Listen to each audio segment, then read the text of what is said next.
Buenas noches, gracias por estar con nosotros en Créditos y Consumo. Hoy estamos con un programa muy interesante. Nos acompañará el doctor Humberto Colmán, miembro del directorio del Banco Central del Paraguay. También tenemos una entrevista con el vicepresidente de Crecer, Gustavo Díaz.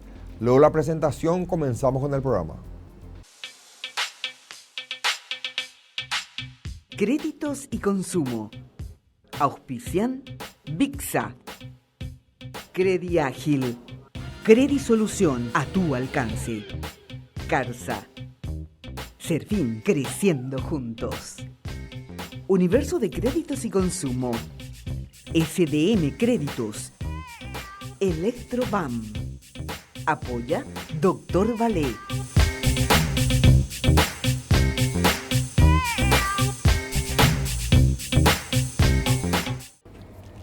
En este último programa del año tenemos una visita muy importante donde estaremos hablando de varios temas relativos al mercado financiero. Nos visita un miembro del directorio actual del Banco Central del Paraguay, el doctor Humberto Colmán. Buenas noches, doctor. Gracias por estar con nosotros en Crédito y Consumo. Es un gusto estar aquí, Estefan. Un cordial saludo para toda la audiencia del programa. Doctor, ¿hace ya un tiempo estás en el directorio? Sí, ya hace poco más de 3 años y ya sabes que el periodo dura 5 años, sé que todavía me quedan cerca de 2 años. Tenemos unos temas, doctor, que queremos hablar contigo, pero quiero hacer una breve introducción de cómo ves, cómo vieron en el Banco Central el cierre del 2023 con respecto al tema de inflación, la tasa de la inflación, la morosidad en el sistema financiero, una situación, digamos, macro, un resumen macro del sistema financiero actual. Sí, cómo no. Si me permitís, creo que es importante también revisar un poco, recordar de dónde venimos para valorar los resultados actuales, claro. ¿Verdad? Los años previos, digamos, entre el 2019 y 2022 fueron años en donde la economía tuvo una serie de eventos adversos, que tuvimos 2 sequías y la pandemia, y eso hizo que en esos 4 años la economía prácticamente no creció. Y el ingreso por habitantes, que es una aproximación al ingreso de la familia, digamos, decreció de hecho, ¿verdad? Era una tasa casi del 1% anual, ¿verdad? Así es como veníamos hasta el 2022 prácticamente. Y en el 2023 entonces lo que estamos viendo después del año de sequía del año pasado, una recuperación fuerte del sector primario, agrícola, también de la producción de las binacionales, de la energía.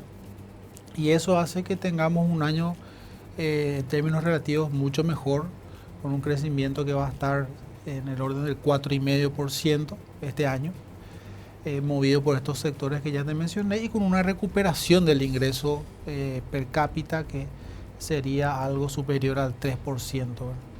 Eso nos da un poco la pauta, ¿verdad?, de que es un año en términos relativos bueno.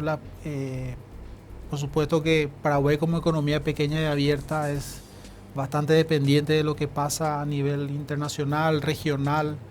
Es interesante decir que creo que este año de vuelta muchos organismos y economistas se equivocaron, porque el año pasado, cuando hacíamos el cierre de 2022, decíamos que la Reserva Federal de los Estados Unidos viene subiendo la tasa de interés y eso tiene un impacto en todo el mundo, sí, como el centro financiero global.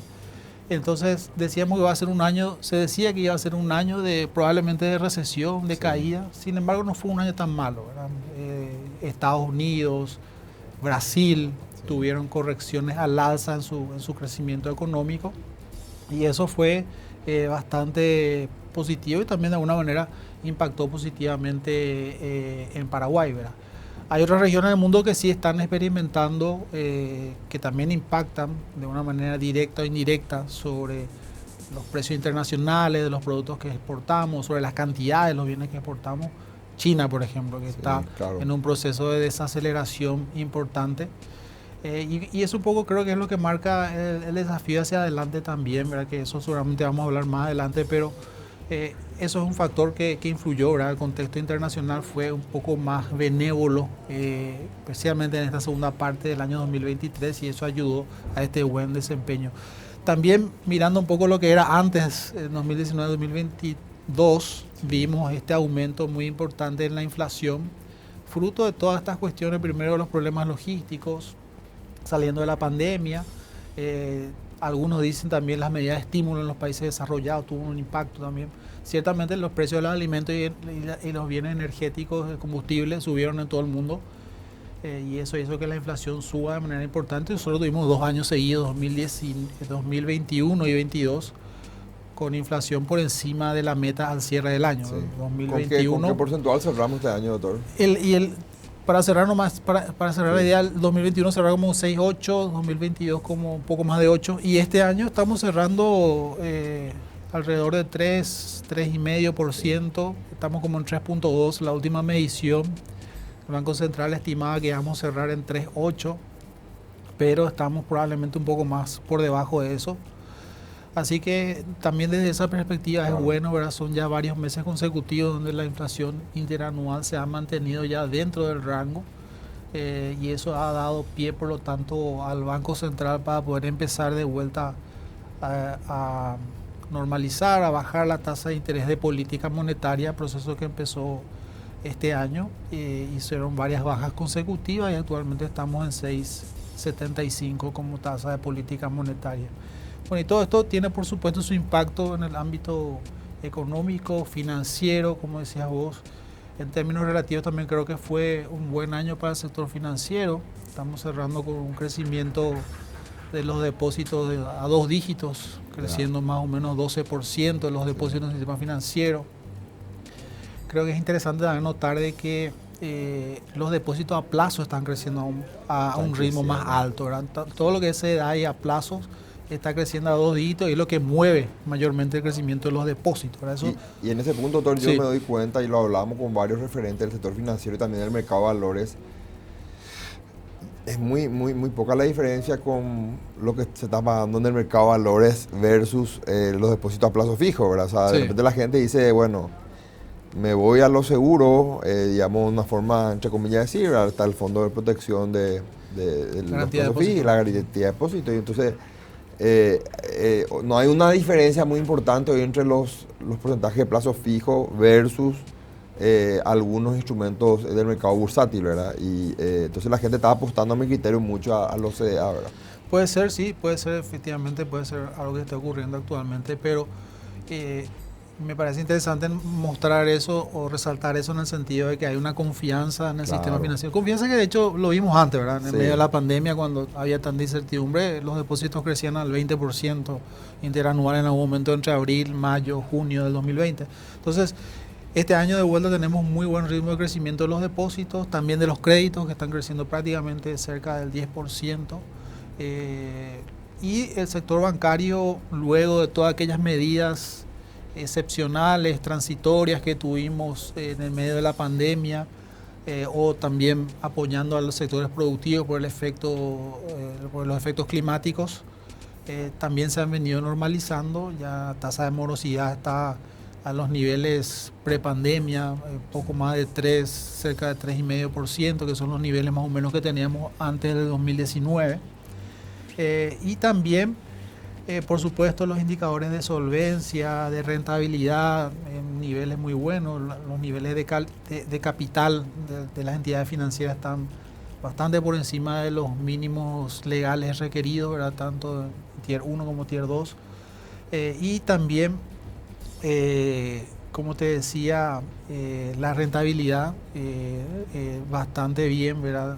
Creo que andábamos cerca del 30% en lo que tiene que ver con rentabilidad sobre los recursos propios y más o menos un 2% sobre los activos. O sea, en general podríamos decir, en base a todo esto, que es un buen año para el sector financiero, para la economía en su conjunto, y estimamos que el año que viene tiene que ser todavía mejor porque va a haber un crecimiento continuado. Se estima un crecimiento del 3,8% para el año que viene de la economía, digo, como un todo, pero ya más balanceado, un crecimiento más balanceado. Este año, como te decía, más movido por agricultura, binacionales. Se empieza a ver también en el segmento de servicios un mayor crecimiento, pero para el año que viene se espera que todos los sectores estén creciendo a un ritmo más balanceado.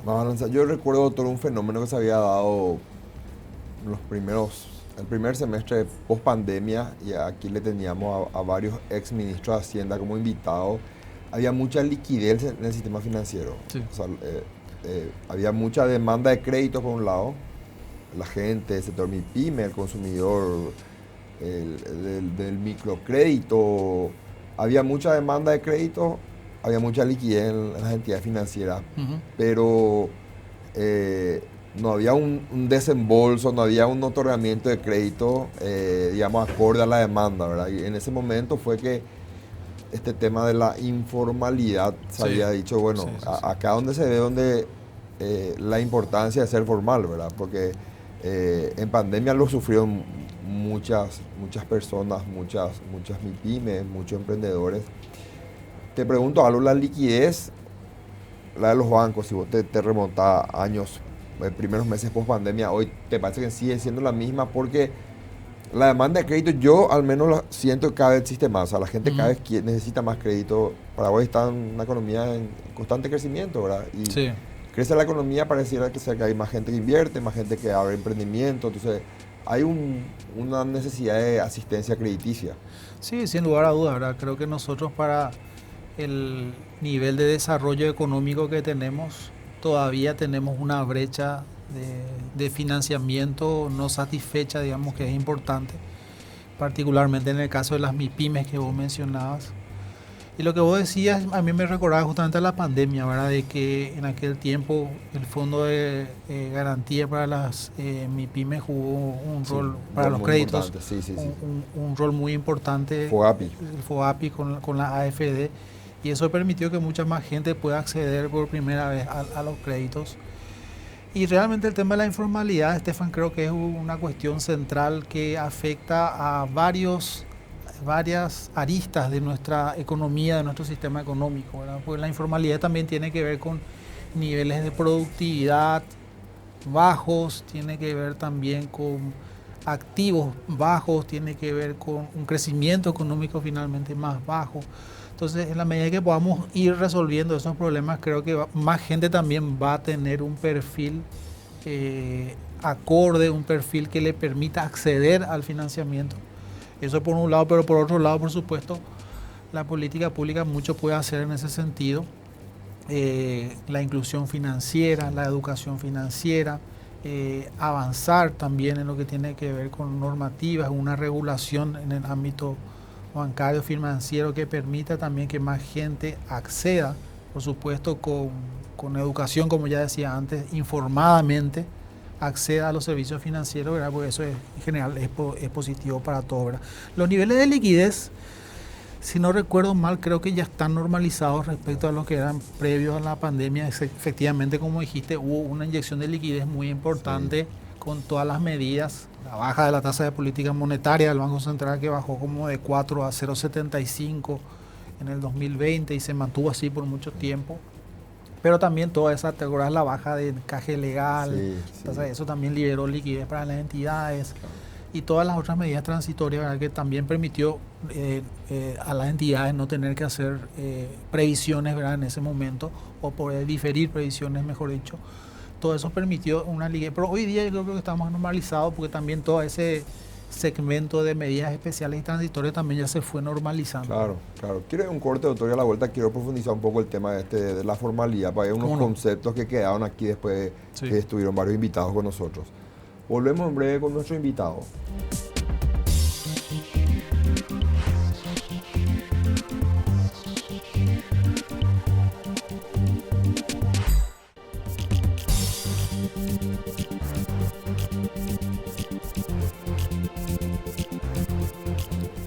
Estamos de vuelta con nuestro invitado, el director del Banco Central, Humberto Colmán.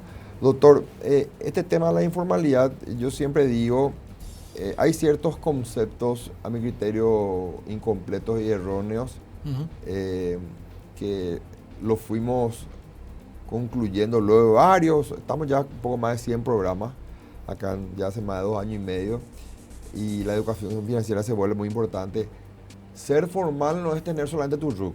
Así como yo digo, estar bancarizado no es solamente tener tu cuenta bancaria. La gente cree, yo estoy bancarizada, dice, y tengo cuenta bancaria, pero no tiene crédito. Exacto. Tiene una caja de ahorro, pero no tiene crédito, por X razón, ¿verdad? Y tal que dice, no, yo ya soy formal, te dice, y tengo RUC, dice. Hay mi pymes que hay emprendimiento, yo tengo RUC, dice, ¿verdad? Pero después no tiene ningún otro elemento Claro. que de repente. Entonces, hay una cuestión ahí que siempre lo hablamos, y te hago una pregunta, y cuál es tu opinión en ese sentido. ¿Cómo trabajamos el tema de la informalidad para la asistencia crediticia? Porque yo le escuchaba hablar en un momento dado al doctor Filarti, creo que hoy está Sí. como gerente de una unidad ahí en la superintendencia de bancos. ¿O te referís a Rivarola? A Rivarola, Fernando perdón. Rivarola. Fernando Rivarola. Lo escuché en un programa radial hace unos meses. Él decía, es clave que iniciemos un profundo proceso de formalización, que eso derive en una mayor asistencia crediticia. Coincido. Ahora, tan profunda la falta de formalización en Paraguay que yo digo, ¿cuántos años nos va a llevar a formalizar? O sea, aquí son varios actores los que tienen que estar trabajando en eso. Ejecutivo, Banco Central, Legislativo, porque no así Poder Judicial. Entonces, si vamos a esperar formalizarle a todos para luego darle crédito, por el camino van a morir muchos proyectos, muchos emprendimientos, mucha gente. Entonces, tiene un criterio el presidente actual de crecer, Pedro Espínola. Él dice, yo creo que de forma concomitante, siempre dice, tengo que iniciar un proceso de formalización, pero no tengo que soltarle la mano al que necesita crédito. Claro. O sea, entonces ahí quiero conocer un poco tu opinión, doctor, ¿verdad? Porque tenemos un porcentaje que asusta en el tema de informalidad. El presidente de la Federación Paraguaya MIPYMES nos comentaba que más o menos el 67, si no el 70% de las MIPYMES son informales. Es así mismo, sí.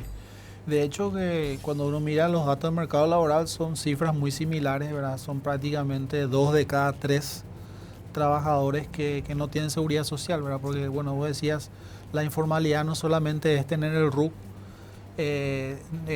o mejor dicho, la formalidad no es solamente tener el RUC, sino más bien también estar incluido en el sistema de seguridad social, en particular el sistema financiero, y en el sistema de seguridad social estar aportando a una caja. Entonces, prácticamente 2 de cada 3 en nuestro sistema, inclusive un poquito más, no aportan a una caja para su jubilación. Entonces, es un asunto realmente, como te decía antes, es transversal, ¿verdad? Sí. Transversal en el sentido de que generalmente más formalización significa más ingresos, más posibilidades de financiamiento, como decía, pero también significa más ahorros, ¿verdad? Porque hoy día tenemos un sistema previsional que apenas cubre el 20% de la población activa, una población que hoy día es mayoritariamente joven, pero estamos en una transición demográfica que en unas décadas más vamos a tener cada vez más gente dependiente del sistema jubilatorio, y bueno, si no tenemos ahorro suficiente, vamos a tener que aplicar políticas asistencialistas que son muy costosas. Entonces, por donde lo mires, nada más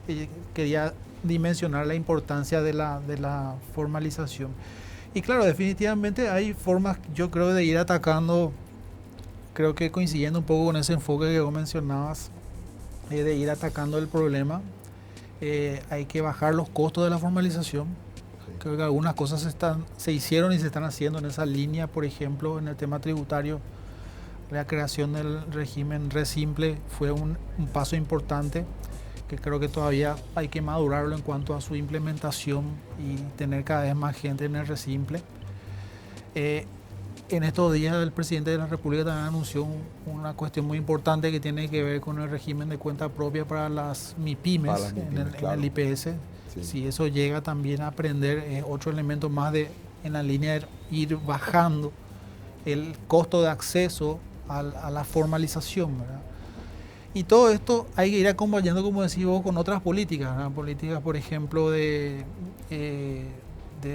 fondo de garantías para los pequeños, que ya lo tenemos. El programa Xero Aponá también es una iniciativa que va muy bien en esa línea, que apunta justamente a un segmento de ingresos más bajos. Y ahí lo que te decía antes también, ¿verdad? La estrategia de inclusión financiera. Ese es un desafío que tenemos, creo que como política pública en el Banco Central, de actualizar la estrategia de inclusión financiera, de reimpulsarla. Tuvimos avances, creo que importantes. Uno lo puede ver en el crecimiento que tuvieron las cuentas básicas, por ejemplo, en el sistema financiero. que han crecido de manera muy importante. Estamos hablando, si no recuerdo mal, entre 1 millón, más de 1,5 millones de cuentas, cerca de 2 millones sobre el total de cuentas. O sea, es un crecimiento importante que tuvo la cantidad de cuentas básicas. La tecnología se vuelve clave también. Y la tecnología, por supuesto, se vuelve clave. Y también, que seguramente eso lo vamos a tocar más adelante, que tiene que ver con la información crediticia, ¿verdad? Es también muy importante poder integrar toda la información crediticia que tenemos. Nos hace falta realmente tener un desarrollo en ese sentido más amplio, ¿verdad? El Banco Central tiene su central de información, pero eso tiene que ver más con el sistema bancario, financiero. Claro. Está todo el mundo cooperativo, ¿verdad? O sea, el sistema financiero, sí, en cuanto a crédito de depósito es como 40% del PIB. En cuanto a activos, sí, anda un poco más por arriba. Y las cooperativas son 9% del PIB. O sea, sí, tenés ahí un segmento muy importante. Y ni hablar de los otorgantes de crédito dinerario. El tercer eslabón, que también ya... Claro, que estamos hablando de más o menos 2 puntos del PIB también, sí, en cuanto a activos. En cuanto a volumen de crédito es todavía más grande, ¿verdad? Entonces, en la medida que podamos, con las nuevas normativas que tenemos, que también es un desafío su correcta implementación, su plena implementación, poder conseguir integrar estos sistemas de información, y eso facilita justamente la posibilidad de llegar a aquellos clientes con la tecnología, como decías vos, y tener una trazabilidad de lo que son sus ingresos, de lo que son sus movimientos, de manera tal a poder otorgar crédito y servicios financieros acorde. Claro, porque cuando el Banco Central eleva un reporte sobre la morosidad, esa información lo obtiene de su central de riesgo.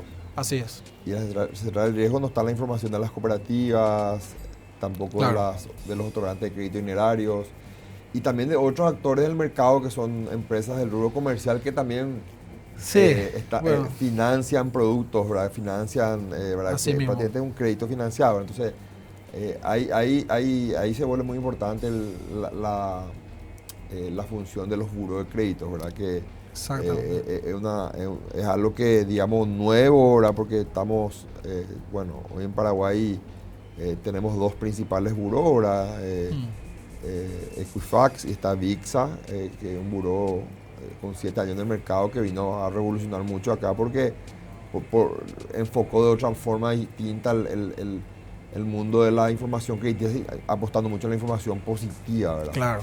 Entonces se vuelve eso. Yo siempre doy el ejemplo de en un simulacro que estuvimos como usted sabe que en VIXA hay accionistas que son bancos, financieras, cooperativas, sí, otorgantes de crédito y casas comerciales.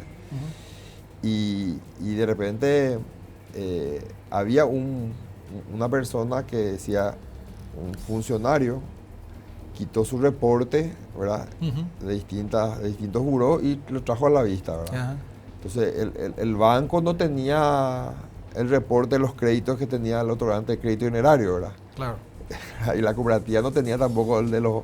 Y era todo y esa persona por ahí podía estar accediendo a créditos de distintos actores del mercado, ¿verdad? Sí, sí, y ahí se vuelve importante la información crediticia, doctor. No, sin lugar a dudas, ¿verdad? Y hay que decir que el Banco Central tiene un rol regulador y supervisor en estos ámbitos, un rol o facultad que es relativamente reciente. Su carta orgánica fue justamente, creo que un poquito antes de la pandemia, nada más, que esto se sumó a la carta orgánica de la facultad. En el 2020 sale la ley 6.534. Ahí está, exactamente, fue en el 2020. Entonces, hemos avanzado. Un trabajo más para usted, doctor. Sí, hemos avanzado paulatinamente en eso.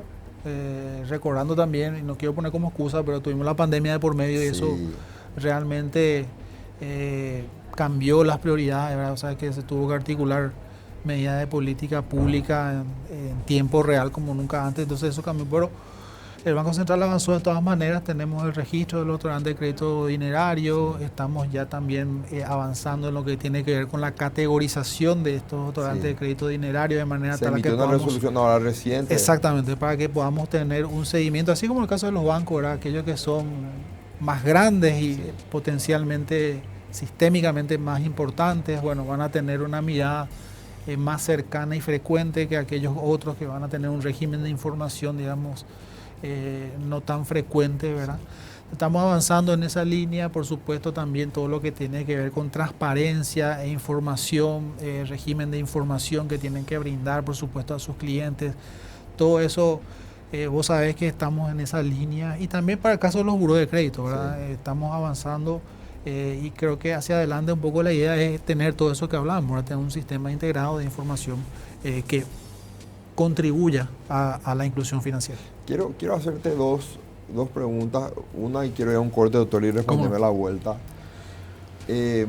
Yo celebro, como profesional del sector que asesora muchas entidades, celebro siempre la regulación, ¿verdad? Creo que es el camino, ¿verdad? Los otorgantes de crédito dinerario desde el año 2019 han iniciado, vía resolución Banco Central, un proceso de regulación, ¿verdad?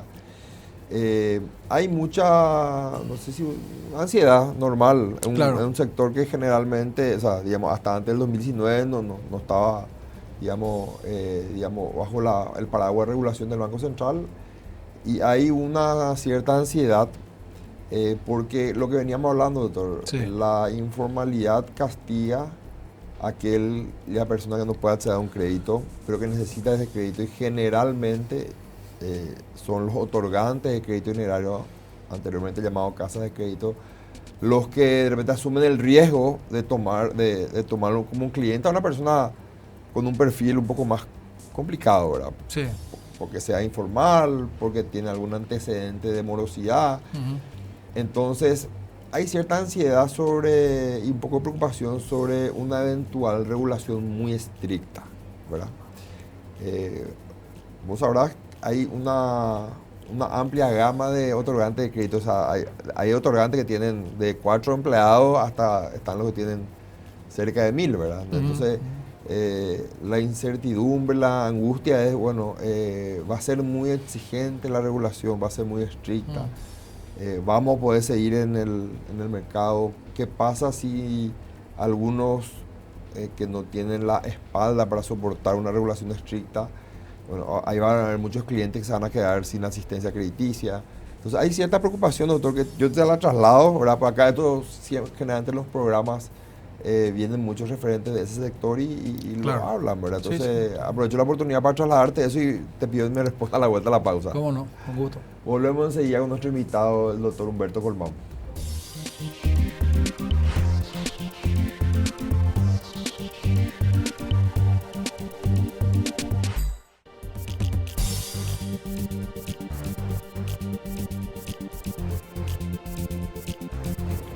Estamos en el bloque 3 de créditos y consumo. Humberto Colmán, el doctor Colmán es miembro del directorio del Banco Central, nos acompaña hoy.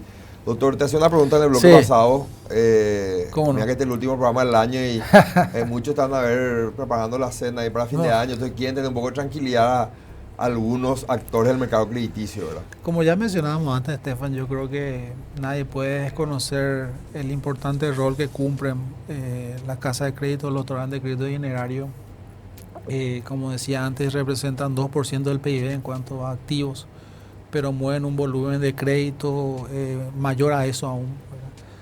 Y por supuesto que el Banco Central está consciente de eso y todos los criterios que van a ser tomados en cuenta para las regulaciones, resoluciones, circulares, yo te puedo decir que buscamos siempre de que haya una adecuada proporcionalidad, considerando las características del sector, pero también considerando la necesidad de ir hacia niveles de eficiencia, hacia niveles de provisión de información, ¿verdad?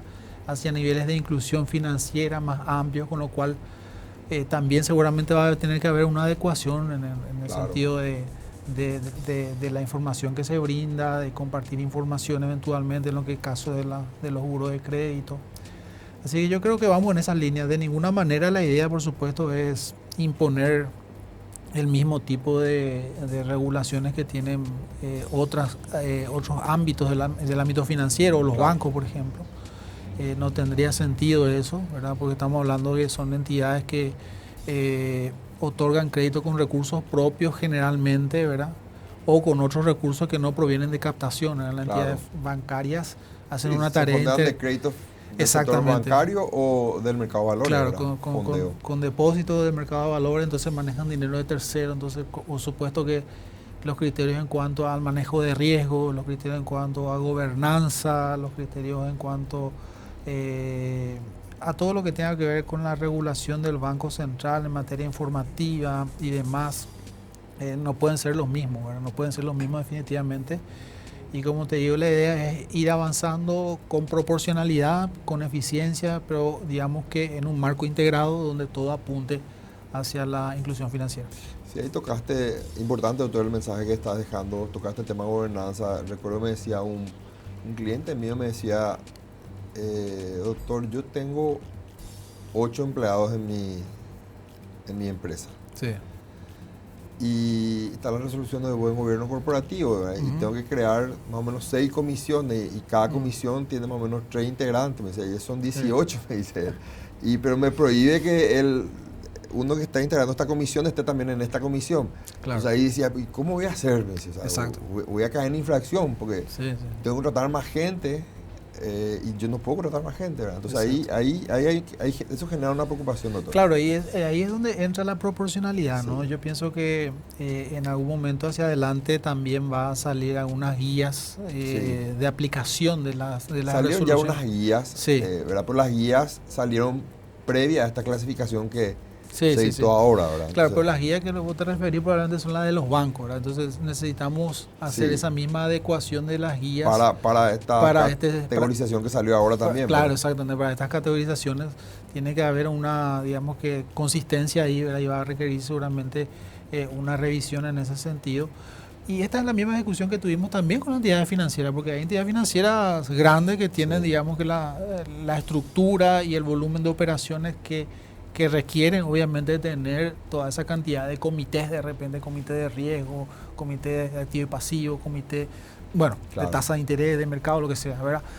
Pero en este caso no, ¿verdad? Entonces tiene que haber, por supuesto, un criterio de eficiencia también en ese sentido de que, bueno, algún mínimo de comité tendrá que haber. También recordarás que en el ámbito bancario hace un tiempo atrás se quitó una resolución en lo que tiene que ver con la atención de los clientes, ¿verdad? Que exigía tener cierta estructura. Ahí también tuvimos una discusión. Alguna entidad decía, no, esto es una estructura muy grande para mí. Entonces la guía le dijo, no, ustedes pueden tener una estructura acorde a su volumen de operación, acorde al tipo de cliente que atienden, ¿verdad? Entonces yo creo que en ese sentido también va a haber un proceso seguramente de construcción y a través de las guías seguramente se va a precisar el alcance. Pero como te decía, el criterio que debe primar, por lo menos desde mi perspectiva, y que creo que ha primado en todas las decisiones en general que se han tomado, el criterio de proporcionalidad, ¿verdad? No podemos imponer políticas que puedan ser muy costosas para todos los ámbitos, ¿verdad? Sí, yo creo que el primer paso ya lo dio el Banco Central con esta resolución 9 que se dicta ahora recientemente, donde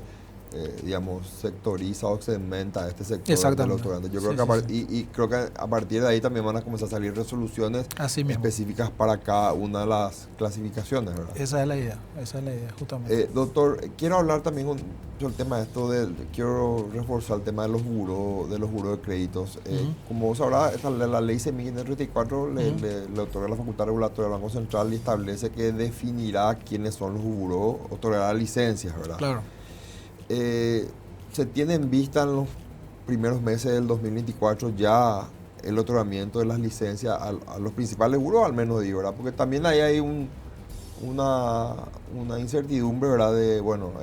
Como vos hablas, también la normativa, la ley y la reglamentación le obliga a los usuarios de información crediticia a aportar su información. Exacto. A los buros, ¿verdad? Entonces ahí te dice, ¿y a quién le aporta la información? Si todavía no sé cuáles son los buros con licencia del Banco Central, ¿verdad? Sí. Entonces, ¿tenés alguna primicia porque nos queda doctor acá en el programa sobre eso se está trabajando, doctor? Hay una serie de requisitos que el Banco Central había quitado justamente por circular y tenía una fecha justamente. Sí, se está. Eso, la idea justamente es llevarlo un poquito más adelante. Entiendo. Para darle un poco más de tiempo al sector, ¿verdad? Eso probablemente va a salir en la brevedad. Sí. Y la idea, por supuesto, es ir viendo la aplicación de las normativas, como decía, hubo el tema de compartir información en el ámbito es algo muy importante, que lo decíamos antes, ¿verdad? La relevancia que tiene para para la inclusión financiera y poder otorgar más créditos. Seguramente esos aspectos también se van a ir abordando de manera gradual, ¿verdad? Pero en una primera etapa es todavía en la fase de registro, seguramente vamos a avanzar en esa línea que vos mencionabas, ¿verdad? Y también está el doctor, el tema, hay un proyecto de ley en el Congreso sobre protección de datos Sí. personales, ¿verdad? Sí. Y es como que habría que tratar de hacerlo de forma conjunta, no sea que se promulgue una ley que se contraponga a alguna reglamentación del Banco Central, ¿verdad? Claro. Suele pasar, porque a veces el Congreso, esto es una opinión mía, ¿verdad? A veces el Congreso dicta normativa, o sea, dicta una ley, o sea, sanciona una ley, de repente que se colisiona con otra normativa ya vigente, ¿verdad? Entonces ahí genera ciertas interpretaciones complicadas y diversas, ¿verdad? Entonces, Totalmente. es importante abordarlo en un todo, ¿verdad? Sí, es muy importante abordarlo en un todo, así como lo decís. Esa ley puede ser muy importante también. Creo que hay otras iniciativas en el Congreso que nosotros también vamos a estar buscando de vuelta a impulsar, como el proyecto de ley de inclusión financiera. No sé si recordarás que ya en realidad ya tiene como 2 años en el Congreso. Y el proyecto de ley de inclusión financiera también justamente busca que la mayor cantidad de las transacciones se hagan a través del sistema financiero y aquellas transacciones que se hacen y desincentivar aquellas transacciones que se hacen en efectivo, ¿verdad? Entonces, como decía vos cuando hablábamos del tema de la informalidad, ¿verdad? La política pública tiene que ser integral y eso requiere niveles de coordinación. Y el Banco Central desde su ámbito va a estar, por supuesto, coordinando con el equipo económico para velar porque todas estas iniciativas vayan en el sentido. Ahí va a ser clave de vuelta, te digo, también la actualización de la estrategia de inclusión financiera. Claro. Porque inclusión financiera es como la visión, digamos que integral de todo, ¿verdad? Porque ahí están los ahorros, están los créditos, está la protección al consumidor, ¿verdad? Está todo el tema de información. Tenemos muchos desafíos hacia adelante. Eso recordame si fue por una cuestión de pandemia que también... Recordar la ENIF, la estrategia. Exacto. Y eso tuvo mucho auge en un momento dado, luego es como que, no sé si decir se desinfló, pero sí, quedó ahí en stand-by, ¿verdad? Exactamente, y como te decía, ese es el desafío que tenemos, ¿verdad? Evaluar lo que se ha avanzado bastante en algunos aspectos, ¿verdad? En lo que tiene que ver con una parte de la inclusión financiera que son las transacciones, ¿verdad? El Banco Central sabe que tiene una inversión muy importante ahí con el CIPAP, con el avance, con el SPI, el sistema de pagos instantáneos, tiene un crecimiento espectacular que este año va a estar llegando a entre 240 y 250% del PIB en transacciones en el SPI, así que en todo el CIPAP, así que va a ser importante actualizar la estrategia de inclusión financiera en esa línea para ir valorando todos estos aspectos que vos mencionabas, porque hablamos de todo básicamente, sí. Hablamos de la información crediticia. Otro aspecto importante, Estefan, va a ser seguramente lo que tiene que ver con la reglamentación del costo total de crédito. Que sí. Eso también es algo que la pandemia nos retrasó un poco, pero que está también en la agenda poder avanzar, así como también... Va a ser clave la reglamentación, doctor, sí. Porque esta es una opinión personal mía, esa ley está concebida y de repente cuando habla de la ley del costo total del crédito se refiere, no distingue. O sea, exacto. Ahí yo puedo interpretar crédito en dinero, crédito en venta de vehículos, crédito, o sea, todo lo que sea financiamiento. Claro. Y creo que la reglamentación va a ser un tema clave. Va a ser un tema clave y el Banco Central dio algunos pasos en ese sentido con esta reglamentación que se quitó este año sobre tasas de interés, donde empieza a aclarar, bueno, qué conceptos son efectivamente tasas de interés y qué conceptos no son tasas de interés. Y en la página del Banco Central las personas pueden encontrar esa resolución en la parte de supervisión financiera. Y de hecho hay una hoja en Excel que está muy buena, que es de alguna manera interactiva, donde uno puede ver y hacer el cálculo de cuál es la tasa efectiva que le están cobrando por sus créditos, por ejemplo. Entonces, esto va a ser fundamental, ¿verdad? Poder ir avanzando y tener esa visión integral, como decíamos al comienzo, de apuntar a la formalización en el ámbito financiero, pero una formalización informada, con educación financiera, con transparencia y con eficiencia también. Así mismo. Doctor, te quiero pedir en este final de este tercer bloque un mensaje un poco al sistema financiero amplio. Este programa lo ven referentes del sector bancario, del sector de financieras, cooperativas, otorgantes de crédito dinerarios, que de repente cada uno tiene una importancia importante en el mercado financiero y es importante tener a un referente del Banco Central en este cierre del 2023 también habla un poco de las expectativas que tenemos para el 2024, ¿verdad? ¿Cómo lo ve al mercado financiero? Y un breve mensaje un poco para los televidentes de crédito y consumo. Bueno, primero que nada, de vuelta, fue un gusto estar acá en el programa. Creo que tenemos un año 2024 auspicioso en cuanto a que va a haber, como te decía antes, un proceso de crecimiento continuado, así como vimos este año, pero ya más balanceado entre todos los sectores. Probablemente vayamos a ver más volumen de actividad en el comercio, en el servicio, eso es lo que esperamos todos. Y eso tiene luego su correlato, su efecto también en el ámbito social, en el ámbito del mercado laboral. Entonces yo creo que el 2024 tiene que ser un año mejor. En el ámbito financiero tenemos todos estos desafíos que hablamos antes. Uno que no mencionamos, por ejemplo, es la actualización también de las normas de riesgo de la famosa resolución 1, que es otro aspecto importante que el Banco Central piensa abordar el año que viene.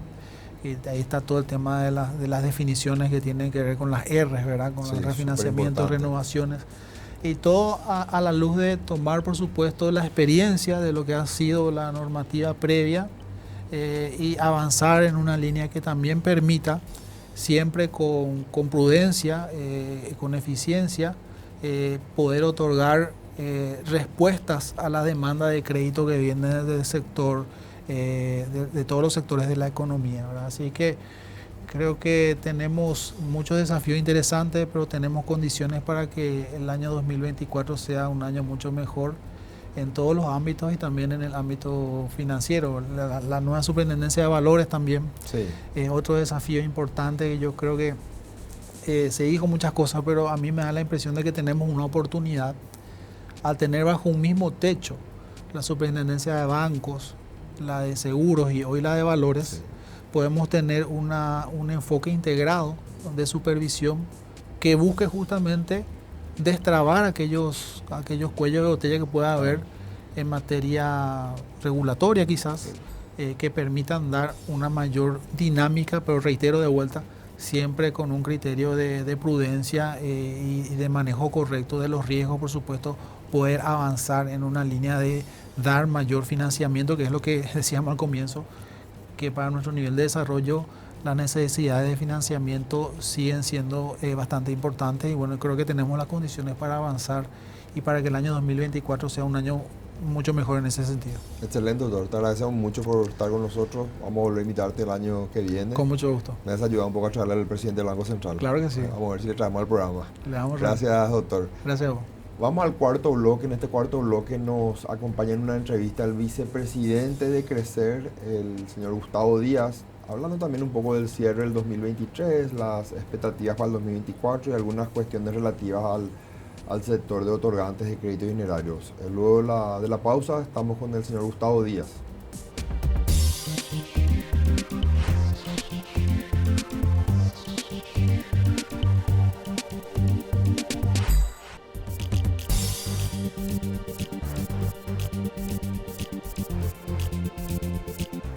Buenas tardes, me encuentro aquí con Gustavo Díaz, él es el vicepresidente de Crecer, ¿cómo le va? Sí, buenos días, ¿cómo están? ¿Cómo les va? Es un placer estar en el programa de Crecer. Es un programa realmente ya con muchos años y con muy buena entrada dentro del mercado financiero, principalmente de las OCDE. El placer es nuestro, vicepresidente, y querríamos saber cuál es la importancia de las otorgantes de créditos dinerarios en el proceso de inclusión financiera de los paraguayos. Bueno, yo creo que las OCDEs es el punto de entrada. Es el punto de entrada en el proceso de la inclusión financiera. Nosotros tenemos estadísticas y lo podemos demostrar de que las OCDEs son el primer paso que dan los chicos con primer empleo. A ver, un chico con mayoría de edad cumple 18 años, consigue su primer empleo y para salir de esa informalidad en la cual estuvo anterior a eso, una vez que tenga certificado de trabajo, que son los requisitos que normalmente las OCDE solicitan, certificado de trabajo más certificado de IPS, Seguro Social, y con eso ya accede a su primer crédito. Primer crédito a 1 año de plazo, un segundo crédito, estamos hablando de un buen pagador, segundo crédito, otra vez a 1 año de plazo. El tercer crédito normalmente ya no viene a las OCDE, ya le llaman de los bancos o financieras. O sea, su tercer crédito ya prácticamente lo hace ya con otro monto, por supuesto, pero ya con bancos y financieras. Por otro lado, vicepresidente, se menciona que el BCP estaría categorizando por tamaño a las OCDE. ¿Cuáles considera deberían ser los parámetros para esta segmentación? Bueno, yo creo que el ente regulador debe tener en cuenta las distintas categorías de las OCDEs. Nosotros en Crecer tenemos más o menos 50 OCDEs asociadas, ¿verdad? Y van de OCDEs con 400 funcionarios o OCDE que tienen 5 a 6 funcionarios. Entonces, no debería de tener los mismos parámetros para una OCDE con 400 funcionarios como una OCDE de 5 funcionarios. Yo creo que el ente regulador debe de tener en cuenta eso por la cantidad de funcionarios y por la estructura misma que tienen cada empresa internamente hablando. Pasando a otro punto, una regulación no acorde a la realidad del sector de otorgantes de créditos, ¿cómo incidiría en el mismo? Eso sería un retroceso. Nosotros desde Crecer estamos totalmente de acuerdo y apoyamos que seamos regulados, en este caso por el Banco Central del Paraguay. Ahora, yo creo que desde el ente regulador tienen que tener en cuenta las condiciones en las cuales nosotros operamos en el mercado financiero. Nosotros somos entidades, en primer lugar, que nosotros no captamos dinero, o sea, trabajamos con capital propio o el capital operativo que nos proporcionan los mismos bancos y financieras. O sea, de hecho no podemos ser regulados en las mismas condiciones que bancos y financieras. Y ahí es donde nosotros siempre estamos solicitando y pedimos al Banco Central del Paraguay sentarnos en una mesa de diálogo en la cual nosotros vamos a exponerles a ellos cuáles son las condiciones en las cuales nosotros operamos comercialmente en el mercado. No le pedimos que ellos cambien como ente regulador su condición de tal. Solamente queremos contarles a ellos cuáles son las condiciones. Porque al fin y al cabo nosotros los OCDE somos nosotros los que tenemos el know-how del negocio. Conocemos el negocio, sabemos cómo operamos. Es totalmente diferente a un banco, a una financiera. Nuestro mercado va a un sector que está rayando la informalidad, que nosotros somos el canal de formalización de esa. Y eso tiene un proceso, porque es un proceso también cultural de esa gente que nosotros le estamos exigiendo documentos y ciertas disciplinas de pago para que ellos mañana puedan hacer realmente pasible de otros créditos, de otras condiciones que solamente dan bancos y financieras. Entonces, lo que nosotros le solicitamos a las autoridades del Banco Central del Paraguay es que por favor nos escuchen para conocer cómo funcionan las OCDE. No funcionan como bancos y financieras, es totalmente diferente. Entonces eso ellos tienen que, y le pedimos que nos escuchen, que nos sentamos en una mesa de diálogo y vamos a contarles nosotros cómo funcionan las casas de crédito. Vicepresidente, ¿cuál sería su mensaje de fin de año a los socios de Crecer? Bueno, realmente no fue un año fácil el 2023. La tasa de morosidad ha estado muy alta. Estamos saliendo de pandemia, todavía tenemos las consecuencias de la pandemia. Entonces eso hace que nuestros balances vayamos regularizando de los años de pandemia que hemos tenido. A ver, a las empresas socias de Crecer, apoyemos la inclusión financiera. Es mi primer mensaje para los colegas. La inclusión financiera creo que es fundamental para ayudar a la regularización de todo el sistema económico paraguayo. Y nosotros desde la OCDE creo que podemos y tenemos mucho que aportar para la inclusión financiera. Trabajemos en la calidad de los créditos.